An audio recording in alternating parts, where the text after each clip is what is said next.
abang ojol tuh ngomong gini, Pak, Mama lihat gak apa yang saya lihat gitu. pas si Dewi ngomong kayak gitu, pas si abang ojol ngomong kayak gitu, si Dewi yang masih ngaduh tuh kayak, apa bang, itu mbak gitu. Akhirnya si Dewi ikut menoleh kan ke sana. Pas dilihat cok, itu tuh bukan kayak ban meledak atau apa gitu, tapi itu tuh adalah kain kain putih, kayak dari jauh kayak karung ya, bentuknya kan kayak karung gitu, tergeletak di tanah gitu cok. Setelah dilihat, itu bukan karung biasa cok, tapi itu adalah pocong cok, pocong.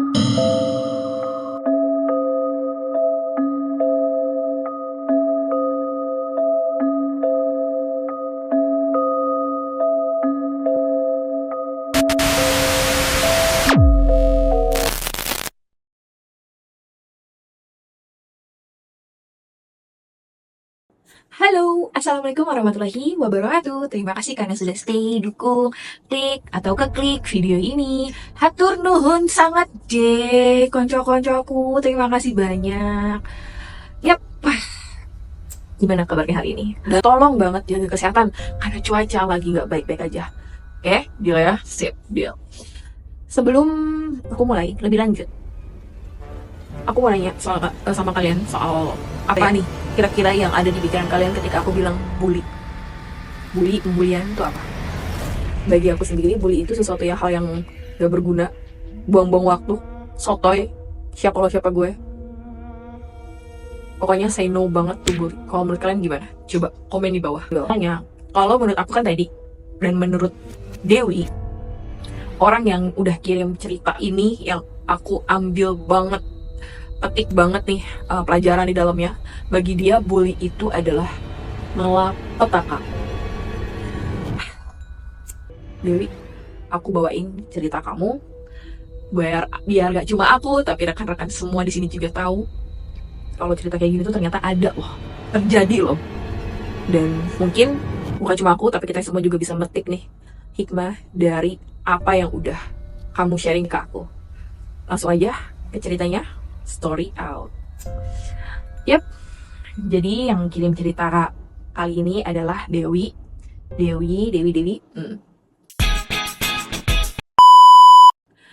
Bukan Dewi tuh. Ayangku. Bukan. Bukan Dewi itu. Tapi Dewi yang ngeklaim kalau dirinya itu termasuk dalam generasi sandwich atau gen sandwich, di mana dia itu ngerasa nggak pernah bisa dapetin apa yang dia inginkan, bahkan sesederhana seblak 10 ribuan aja tuh dia kayak ngerasa sayang banget buat beli itu, karena selama ini tepatnya 2 tahun terakhir semenjak kakaknya dapat musibah di tempat kerja terus diberhentiin dari kerjaan, itu membuat Dewi harus menanggung semua pengeluaran rumah tangga di rumahnya. Dewi sendiri di sini tipe orang yang karena dia tahu ya dia kayak gitu. Dia bukan orang yang ngeluh atau gimana gitu. Dia berusaha menutupi semua kesedihannya, semua kegelisahannya, semua unek-uneknya dia tekan terus. Karena kata dia, menurut dia itu ya cuma buang-buang waktu aja gitu. Tapi ada kalanya dia ngerasa sedih, gelisah, ngerasa hal-hal yang tadi aku sebutin harusnya diutarain tapi gak bisa diutarain. Gimana sih perasaannya? Pasti kan kalian tahu juga kan, itu gak enak banget. Dewi ini juga kan anak kedua dari 2 saudara. Dia jadi generasi sandwich itu juga katanya terbilang ya baru beberapa lah. Jadi itu juga yang beberapa kali maksudnya. Jadi itu juga yang membuat dia ngerasa gak pantas juga gue ngeluh terus gitu. Gak pantas juga gue ngeluh yang gimana beratnya. Itu pasti banyak banget orang di luar sana tuh yang lebih daripada dia gitu. Dan Dewi di sini berpesan untuk kayak semangat, bertahan terus gitu. Jangan sampai nyerah, jangan sampai kayak kalah sama keadaan. Pasti ada cara kok buat keluar dari itu, walaupun cara itu ditemukannya lama alias memerlukan kesabaran. Dewi di sini masih 2 tahun menjadi kayak tulang punggung keluarganya. Tepatnya saat kakak laki-lakinya ini diberhentikan dari tempat kerja, dari pabriknya, dikarenakan mengalami cedera dalam bekerja, sehingga membuat dia sekarang keadaannya tuh menjadi beda gitu, menjadi agak kesulitan lah untuk sekedar berjalan atau untuk sekedar pokoknya melakukan rutinitas yang dulu. Situ juga yang membuat Dewi kayak, ya masa iya gue tega gitu loh. Tidak tegaan dia itu juga yang ngebuat Dewi ini nggak pernah yang namanya tuh punya hari off. Maksudnya ketika ada hari atau jam reguler untuk orang kerja, di mana Minggu adalah waktu untuk istirahat, Dewi itu tetap kerja. Tapi di sini bukan kerja serabutan. Dia kerjaan inti itu bisa dibilang kerja di salah satu perusahaan kenamaan juga kok di Indonesia. Jabatan dia menjadi posisi dia menjadi seorang customer service di sana. Dan udah terbilang lumayan lah, maksudnya ada 2 tahunan itu juga gitu. Sebelumnya dia kerja juga tapi bukan di sini, dan baru masuk sini tuh ya sekitar 2 tahunan ini.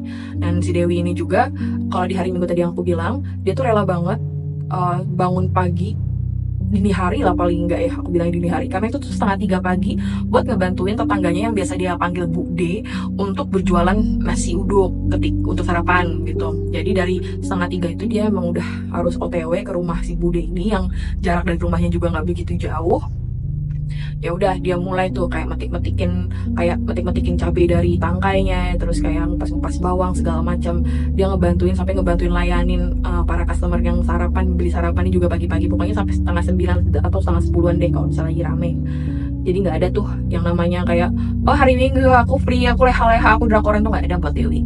Ditambah dia kan kayak udah ngebagi gitu kan semua keuangannya, semua ini itunya gitu.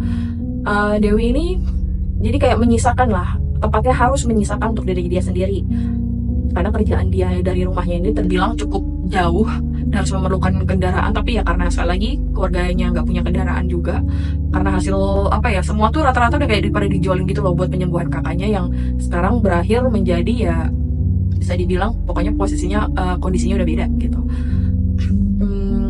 Tadi yang aku bilang uangnya itu dia harus pegang, itu uang dia itu sebenarnya bukan untuk skincarean atau untuk pegangan apa, bukan, tapi itu di luar ongkos dia bolak-balik ya.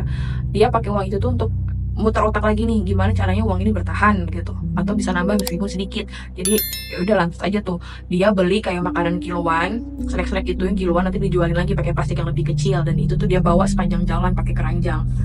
Jadi kebayang lah ya, maksudnya kayak kerjaan lo jauh, terus lo juga jualan harus preparein itu. Jadi setidaknya Dewi tuh jam 4 pagi itu udah harus OTW ke stasiun lah, karena dia mengandalkan selama kerjanya itu mengandalkan 2 kendaraan aja. Kalau nggak kereta api atau KRL gitu ya, kalau nggak busway untuk mencapai ke kantornya. Sampai-sampai katanya juga Dewi tuh kayak bisa lah sholat itu, untuk sekedar sholat itu di tempat yang berbeda-beda gitu, setiap harinya berbeda-beda, nggak di masjid itu melulu atau nggak di tempat itu melulu. Kayak subuh aja karena jam 4 dia udah jalan kan, dia bisa sholat tuh di musola stasiun kayak gitu. Begitupun dengan pulang. Keadaan Dewi yang kayak gitu nggak jarang tuh membuat Dewi sering ketiduran di kantor, sering kayak kelihatan deh mukanya yang kayak lemes, yang kayak gimana ya, kayak orang emang butuh tidur, capek banget kelihatan dari muka tuh. Udah semua orang tuh udah nggak bisa bohong lagi kalau emang diminta diberi kesaksian gitu ya. Dia itu emang udah capek banget, tapi dia tetap berusaha untuk kayak menjelaskan suatu produk atau menjelaskan kayak apa nih yang perusahaan dia punya ke nasabah-nasabah atau ke customer, calon customer atau calon nasabahnya ini dengan semangat gitu. Dewi kayak ngerasa oke, dia masih bisa dihandle juga kok, jadi semoga aja nggak apa-apa gitu. Dia cuma berharap setiap harinya itu satu, gengs, yaitu semoga dia masih bisa tetap waras. Aku ngerti sih keadaan Dewi. Tapi suatu ketika ini benar-benar kayak mungkin Dewi lagi udah capek banget ya, nggak nutup kemungkinan juga Dewi tetap manusia biasa.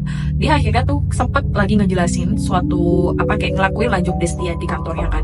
Dia kayak lagi nelpon gitu kan, dia ketiduran. Nah di situ tuh kedengeran gitu di telepon kantornya tuh kayak halo mbak, tapi Dewi di situ nggak nyaut, dan kegep pula gitu sama pemimpin atau kepala cabang di tempat itu. Jadi akhirnya si Dewi ini juga pernah tuh yang namanya kena SP1. Dan kalau untuk dia nanya, kalau untuk kalian nanya kesel atau enggak kena SP1 karena itu, dia jawabannya enggak. Dewi legowo kok, Dewi terima-terima aja kalau dia emang kena SP1, karena kan memang ya kayak gimana juga kan itu kesalahan dia gitu. Dia nggak yang ngeles atau apa tuh, enggak apa saya nggak ketiduran atau enggak. Dia tuh emang ya pak saya ketiduran, saya gini dia jelasin semuanya. Cuma di sini nih Coh yang mulai kayak ngerasa kesel. Siapa kesel? Gua kesel, aku kesel pokoknya. Dan kan udah tuh dia kena SP1 kan. Nah dari situ tuh dia malah jadi bulan-bulanan gitu di kantornya. Jadi kayak sering diomongin lah pokoknya si Dewi kayak gitu, gak profesional apa segala macem lah kayak gitu. Sampai di mana ada seorang rekan kerja, dia tuh ngelontarin kalimat yang buat Dewi tuh ngerasa kayak semua kekesalan yang udah dia pendam susah payah, kemarahan, kesedihan, itu tuh akhirnya tuh membuat sisi lain dari Dewi ini keluar gitu, Cow.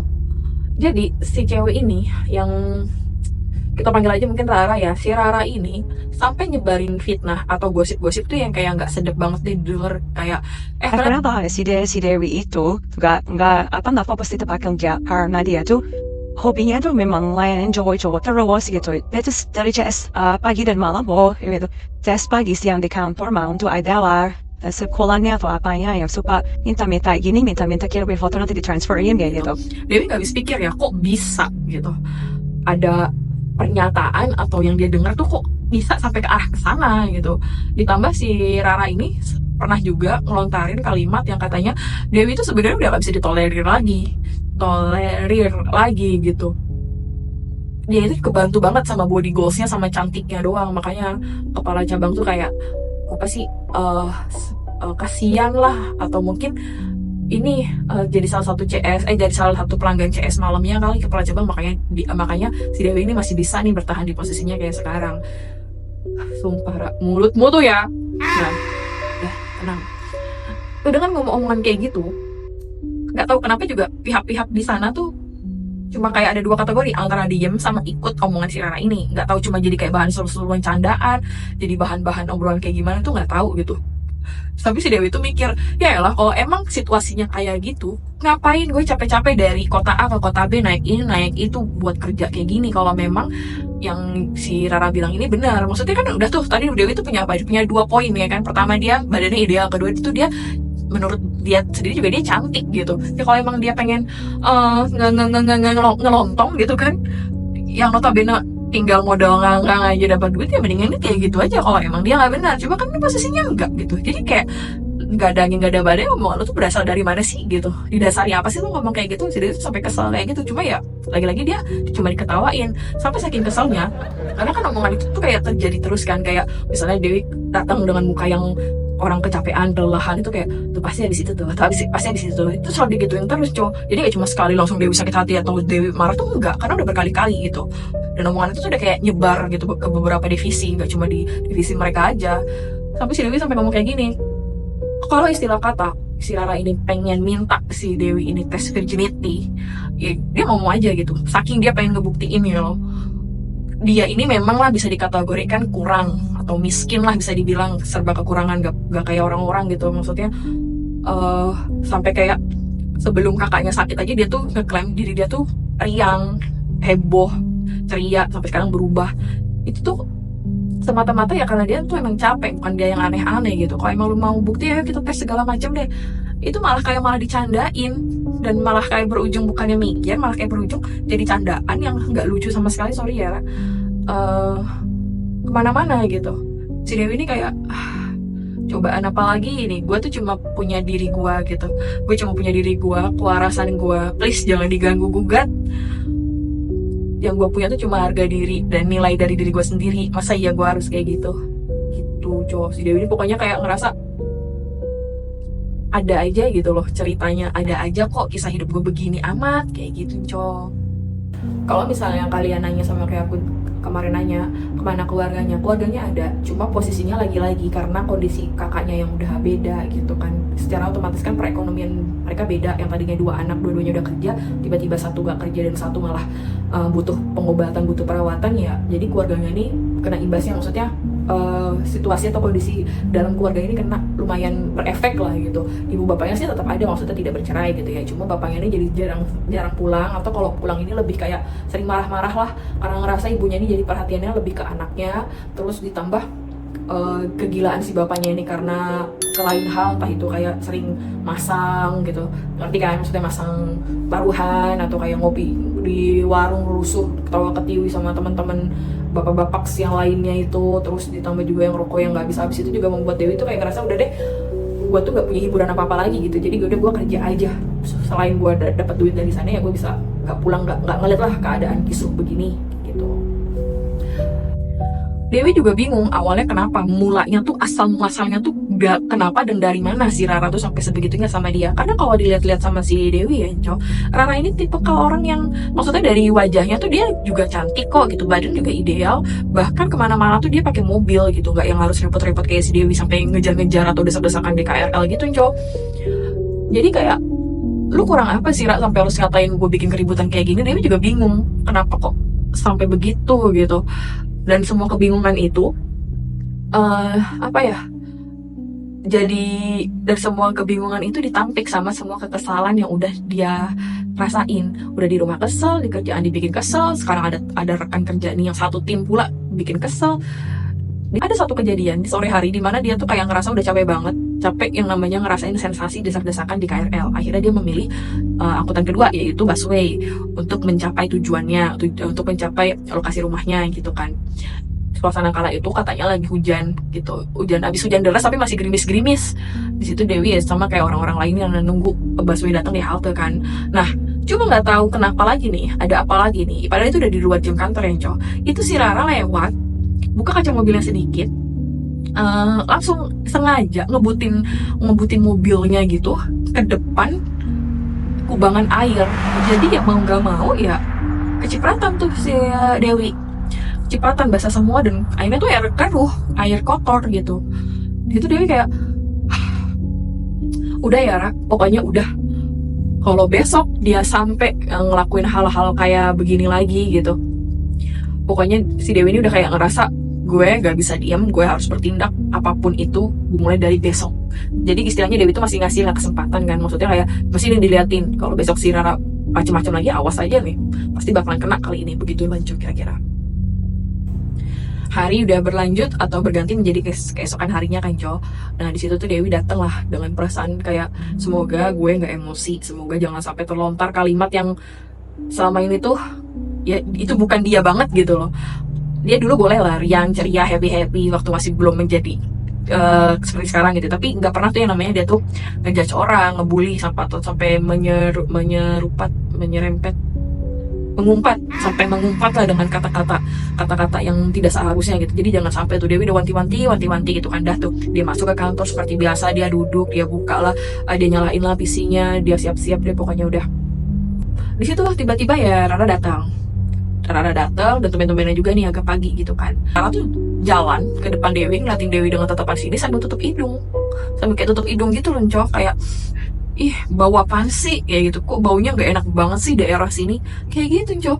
Si Dewi kan diam tuh posisinya, dia jadi kayak ngirup-ngirup juga gitu ya, nggak ada yang bau ya gitu. Ini berbuat apa lagi nih, mau ngapain lagi nih. Ternyata dia bilang kayak gini, Wi, lu tuh bisa gak sih kalau kerja tuh paling enggak mandi, jangan nggak mandi dong, bau tahu ini.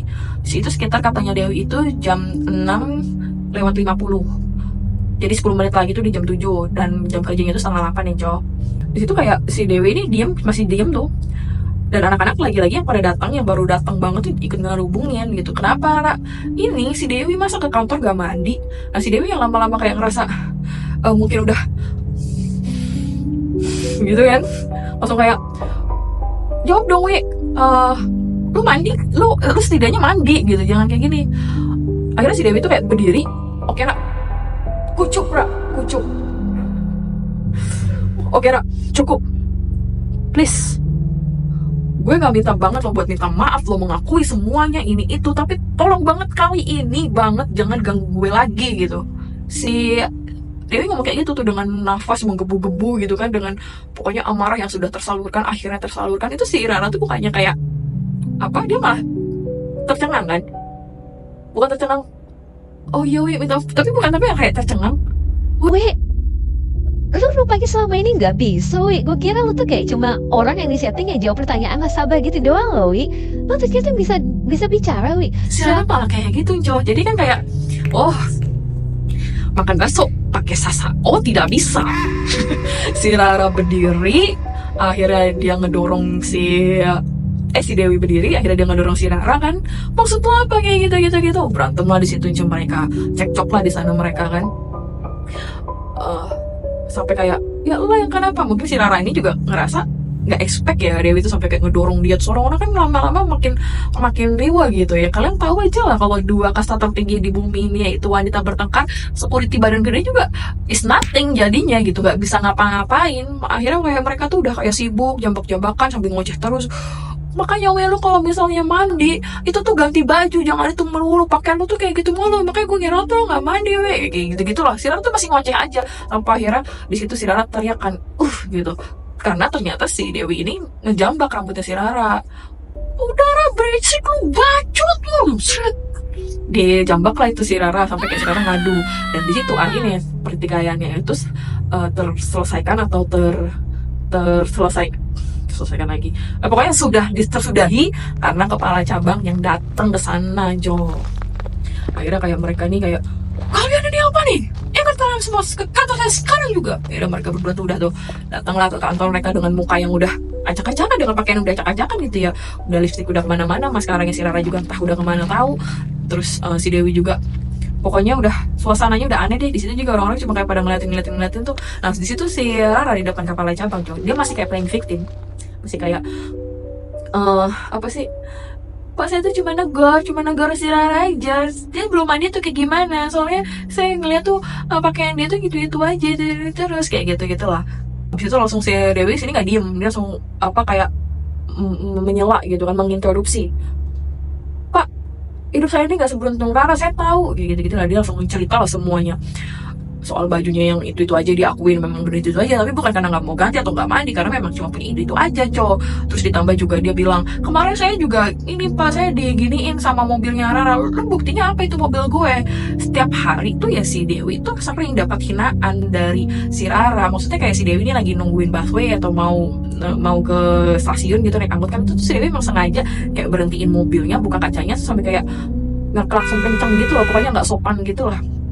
Jadi kenapa si Dewi percaya dan yakin banget itu mobilnya si Rara, ya karena memang sudah sering ngeliat, terlalu sering malah ngeliat, jadi tuh sudah tahu gitu. Sampai si Dewi tuh bilang gini, kalau bapak nggak percaya bapak bisa tanya orang-orang di sini tuh pada diem aja Pak, karena saya nggak punya apa-apa sedangkan Rara punya semuanya yang mereka mau gitu. Jadi mereka mana sih ngebelain saya kayak gini-gini. Pokoknya si Dewi tuh ngomong gitu, tapi suasana mukanya tuh sambil sendu gitu ya, sambil nangis gitu. Dia udah nggak bisa lagi tuh pokoknya nahan amarahnya lagi, nahan kesedihannya lagi. Situ kepala cabang cuma diam dengerin gitu kan. Untungnya kepala cabangnya dengerin dari dua sisi ya, Jo. Maksudnya bukan yang kayak gimana sih, bukan yang kayak oh udah pro yang ini langsung tanpa mendengar sisi sebelahnya gitu. Untungnya kepala cabangnya kayak gitu. Sih udah sampai akhirnya kayak kepala cabangnya tuh ngeliat ke orang-orang yang memang di situ ngerumunin. Dan ini ya, Co, gara-gara peristiwa ini juga itu kantor tuh sampai delay bukanya, sampai lambat bukanya gitu. Bener-bener rolling door-nya tuh ditutup lagi gitu supaya eksternal tuh gak ngeliat, gara-gara mereka berantem itu sangat amat chaos lah, makanya sampai kayak gitu. Jadi itu tetap si Rara kayak nggak mengakui, nggak Pak, itu fitnah kayak gitu. Akhirnya si kepala cabangnya ini mungkin karena udah ngedenger kayak gitu dan sampai ngeliat si Dewi yang notabene cuma diem aja, cuma kayak pulang pergi kerja udah masuk jarang telat atau bahkan gak pernah telat, pulang juga selesai sudah gitu pekerjaan, maksudnya gak yang numpuk-numpuk sampai dirapel segala macem. Kan kepala cabang tuh sama kayak gini, udah Johan mentang-mentang kamu itu masih ada saudara aneh sama Dirut, kamu bisa nih semaunya kayak gini. jadi rupanya si Rara ini, Jo, masih ada saudaraannya sama orang tertinggi di perusahaan itu.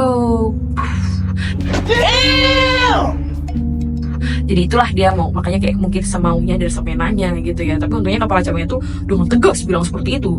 Di sini nggak ada yang bawa-bawa dia saudaranya siapa. Nanti kalau misalnya salah ya udah salah kayak gitu. Ya udah akhirnya udah tuh mereka kayak udah dilerai kayak gitu. Kepala cabang juga udah ngomong kayak gitu, dan si Rara ini pergi dengan nesu-nesu gitu, dengan kayak apa sih kayak langsung dia tuh jalan tuk keluar gitu. Nah sementara sih ngeliat si Dewi keadaannya kayak gini, kepala cabangnya juga nanya, udah Wi kamu istirahat aja gitu, hari ini udah kamu cuti kayak apa kayak istirahat, kamu mau istirahat di sini atau nenangin dulu tuh di ruangan itu. Jadi di kantornya tuh ada satu ruangan gitu emang kayak buat pegawainya yang butuh istirahat gitu loh, kayak mungkin tiba-tiba dapat serangan pusing atau tiba-tiba nggak enak badan, biasanya di ruangan itu. Dan si Dewi itu disuruh dikasih pilihan pulang atau ke situ. Nah si Dewi mikir kan, kalau gue pulang gue ngeliat kondisi rumah kayak gitu ntar gue tambah pusing, jadi udah dia akhirnya memilih buat di situ aja. Dia minta izin, udah Pak saya kesana aja deh, dia kayak gitu, Co. Nah udah bener aja tuh, pas udah kesana dia naruh kan semua tas dia tuh diambil lagi dari gantungan tasnya, diambil taruhnya di ruang itu. Tapi sebelum dia bener-bener kayak rebahan atau mengistirahatkan dirinya, dia ke kamar mandi dulu tuh, Jo. Dia langsung kayak ngeliat gitu kan kondisi dia ngaca di depan wastafel toilet gitu kan, dia rapi-rapi sampai akhirnya dia langsung begini kan, tangan dia begini. Itu dia ngeliat ada sisa-sisa rambutnya si Rara yang tadi ketarik gitu loh cowok, waktu diam jambak rambutnya si Rara. Ih, berarti kenceng juga tuh ya si Dewi nariknya kan. Jadi ya nyangkut beberapa helai yang ambil tisu, dibungkusin lah tuh rambut di tisu itu gitu. Nah, cuma pas dia lagi begitu, tiba-tiba tuh kayak ada suara kerusuk-kerusuk gitu loh di sana. Dan di situ kamar mandinya tuh ada 4 bilik katanya kan. Si Dewi ngeliatin tuh ke segala arah.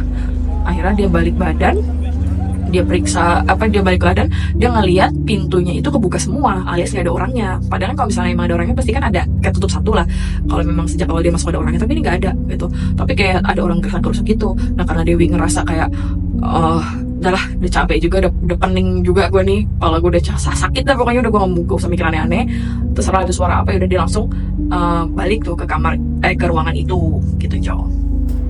Nah, keesokan harinya si Dewi ini masih berusaha buat kayak walaupun badannya masih pegel-pegel atau nggak enak itu, dia masih berusaha untuk masuk. Dan di situ dia dengar kalau si Rara ini ternyata dipindahin ke cabang mana dia nggak tahu, dan dia sebenarnya juga nggak mau tahu. Yang penting dia ngerasa cukup lah buat dia tuh bernafas, bukan bernafas yang kesel tapi bernafas yang lebih ke arah lega, untuk ngerasa kayak akhirnya dia tuh terbebas dari keisengan atau kebuli-bulian yang dia ciptain sama si Rara itu. Tapi dia pikir kan, ya udah keadaan adem ayem itu tuh akan permanen, tapi ternyata enggak. Itu cuma bertahan selama 2 bulan. Dan selama 2 bulan itu bukan berarti kayak tenang-tenang aja hidupnya si Dewi Yanco, tapi di situ dia kayak ngerasa menemuin hal-hal janggal atau kayak ngerasa deh pokoknya sesuatu yang tidak biasanya dia rasa. Apakah itu? Kita masuk ke ceritanya. Yang pertama, pada saat itu, maksudnya yang pertama yang besar ya cowok, kalau misalnya sekedar kayak dia ngerasa diikuti atau ada suara kesalahan itu sering selama 2 bulan itu. Cuma ini yang bener-bener kayak dia ngerasa gak beres itu tuh pada saat itu akhir bulan, di mana laporan bulanan itu harus disiapkan. Dan Rara di situ dan Dewi di situ dan Dewi di situ kayak keteteran lah, tidak seperti biasanya gitu, keteteran pokoknya. Mungkin lagi-lagi capek ya, dia keteteran, jadi mau nggak mau dia lembur jatuhnya. Dan dia juga ngeliat tuh di divisi lain juga masih ada lah orang yang kayak nyiapin lah pokoknya laporan bulanannya gitu. Jadi dia kayak ngerasa udahlah aman, gue lembur ini kayak pertama kalinya dia lembur, karena sebelumnya kan dia on time terus kan, pulang-pulang gitu, masuk-masuk gitu. Dia ngeliat di BJ-BJ yang lain kosong, di divisi lain ada kosong. Jadi pokoknya di kantor itu tuh adalah beberapa orang yang ya. Nah, saat dia lagi ngelakuin beberes itu buat agar lebih rapi gitu kan, dan ternyata di situ tuh salah satu telepon yang ada di sana tuh berbunyi, berdering gitu, telepon kantor ya, bukan telepon handphone. Jadi kan di divisi dia di bagian CS itu ada tiga gitu, yang ada 3 tim CS itu terbentuk dari 3 orang gitu, otomatis kan ada 3 juga teleponnya kan. Nah, salah satunya itu bukan telepon dia tuh yang bunyi, telepon yang lain bunyi. Akhirnya dia kayak refleks gitu kan, dia kayak ngangkat tuh langsung kayak halo, tapi nggak ada yang jawab di situ. Akhirnya dia tutup, udah tuh dia pikir mungkin iseng atau nasabah yang baru sadar, oh ini udah malam, nggak mungkin juga ada yang ngangkat, akhirnya dimatiin. Habis itu dia mulai beberes lagi, dia ngedenger telepon itu bunyi lagi. Kayak kayak gak enak, karena orang lain kan ngeliat tuh ke arah dia gitu kan, cuma sendiri. Si Dewi ini langsung ngangkat lagi tuh teleponnya, tapi nadanya tuh agak ditegesin, halo. Di situ tuh Dewi ngedenger di orang di seberang telepon sana tuh ngomong gini, aku mau kamu, ikut aku.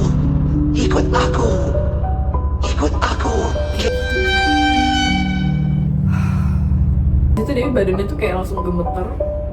Habis itu nutup teleponnya dengan kayak agak sedikit ngebanting. Udah tuh dia langsung buru-buru kan, dia buru-buru ngerjain semua tugasnya terus pulang.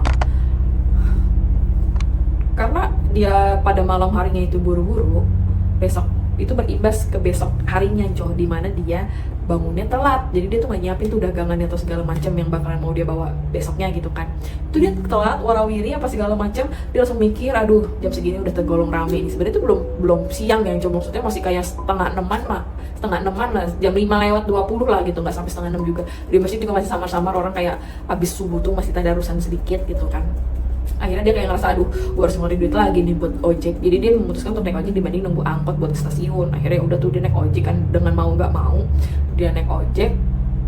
Dia pesen ojek online, dan itu tuh alhamdulillahnya ada yang dia bilang sepagi itu takutnya nggak ada kan, tapi tergolong ada, tapi ternyata ada. Ya udah di situ dia langsung tuh naik. Bang, agak buru-buru ya, saya soalnya udah agak telat. Oke siap mbak. Akhirnya udah tuh mereka jalan ya kan, naik motor. Nah sepanjang jalan naik motor ini, di situ suasananya masih sepi banget ya. Maksudnya langit juga masih kayak agak-agak keabuan gitu. Cuaca suasana masih sepi dan dingin gitu. Pas si Dewi lagi kayak, duh ya ampun kok bisa-bisa telat sih, aduh. Itu tiba-tiba si Dewi ini ngerasa ada getaran gitu loh. Getaran kayak apa ya? Kayak gempa. Tapi kayak cuma sekilas, kayak bergetar, dah. Langsung si abang ini kan agak berhenti nih naik motornya. Pas udah agak berhenti, mereka berdua tuh sama-sama celingokan ke segala arah gitu kan. Tadi apa yang terjadi? Gitu. Sampai akhirnya kayak, udah bang, jalan lagi bang, semoga nggak ada apa-apa. Nah si Dewi itu sempat ngomong kayak gitu. Nah si abang ini cuma ngangguk doang, jalan lagi tuh mereka. Pas jalan kedua ini ada suara sesuatu yang jatuh, cok, boom gitu, cuk, gitu. Kenceng banget katanya si Dewi itu, kenceng banget sampai kayak ini nggak mungkin sesuatu yang apa sih, maksudnya kayak orang jatuh dari sepeda atau kayak buah yang jatuh tuh nggak mungkin sebesar ini. Mungkin kalau diibaratin ini mungkin kayak suatu karung yang berisi muatan berat gitu loh, Cok, jatuh gitu. Dan ternyata Cok, bener aja pada saat si Dewi sama si abang ojolnya ini lagi berhenti tuh motor kan karena denger kayak gitu. Si abang ini mungkin memastikan, jadi si abang ini sempat ngomong gini, mbak denger apa yang tadi saya dengar? Iya bang, saya dengar, tapi udah bang, jalan aja gitu. Si Dewi mikir kan, apalagi ini gue udah telat, tambah telat lagi. Tadi gini, sekarang gini, udah bang, jalan lagi. Iya mbak. Sesaat setelah mengalami getaran tadi, si Dewi ini ngedengar ada suara kayak duk gitu, pokoknya kayak ada sesuatu yang jatuh gitu loh. Nah si abang ini juga kan refleks berhenti, yang ngebuat Dewi itu akhirnya pas ke punggungnya si abangnya ini, kaca helm yang ketutup dan kepala dia tuh ngedubrak gitu ke punggung si abang ojolnya kan. Si Dewi ini langsung kayak aduh gitu, ngalu-ngalu gitu. Tapi si abang ojol tuh ngomong gini, Mbak melihat gak apa yang saya lihat gitu? abang ojol ngomong kayak gitu, si Dewi yang masih ngadu tuh kayak, apa bang? Itu mbak gitu. Akhirnya si Dewi ikut menoleh kan ke sana. Pas dilihat cok, itu tuh bukan kayak ban meledak atau apa gitu, tapi itu tuh adalah kain putih, kayak dari jauh kayak karung ya, bentuknya kan kayak karung gitu, tergeletak di tanah gitu cok. Tapi setelah dilihat itu bukan karung biasa cok, tapi itu adalah pocong cok, tergeletak gitu aja, tapi wajahnya tuh kayak di bawah gitu ya cok.